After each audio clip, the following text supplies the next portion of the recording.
October 24th, Black Thursday. The market opened with a burst of selling. Then, a downward trend in stock prices scared investors into quickly selling more of their stock to limit their losses. Before the day was out, almost 13 million shares had been traded. And then came Black Tuesday, October 29th.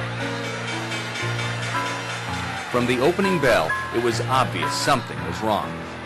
There was an immediate explosion of selling. Investors seemed determined to get rid of vast amounts of stock before it dropped any more in value. Brokers began calling their clients to pay their margin, but it wasn't possible. Investors had banked on their profits to pay their loans, and their profits were disappearing in front of their eyes. Soon full panic set in. So many traders trying to dump so much stock so fast caused prices to plummet. Investors unable to reach their brokers swarmed to the stock exchange. Police were called to control the crowd.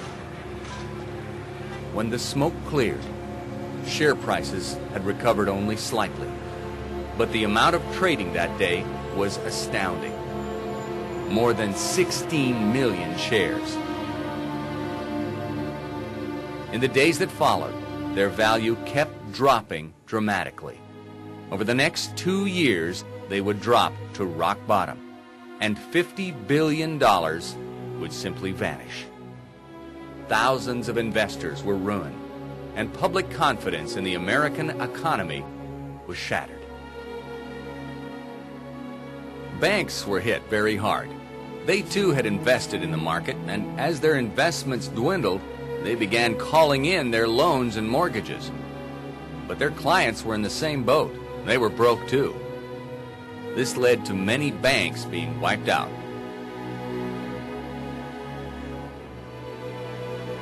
Some banks did manage to keep going. But people soon decided that their money wasn't very safe in any bank.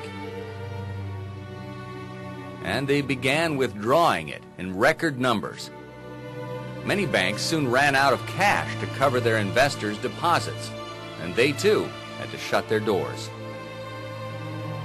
In the U.S. alone, almost 10,000 banks were forced to close. With the crash, businesses and factories couldn't pretend anymore that markets would pick up, so they stopped producing and laid off their workers.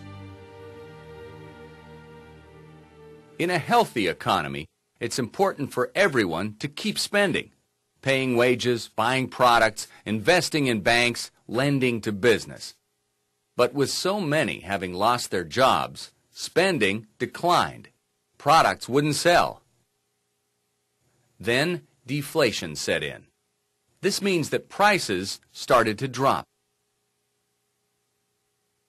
This had the result of decreasing spending even further. After all, if you knew prices would be lower tomorrow, why would you spend your money today?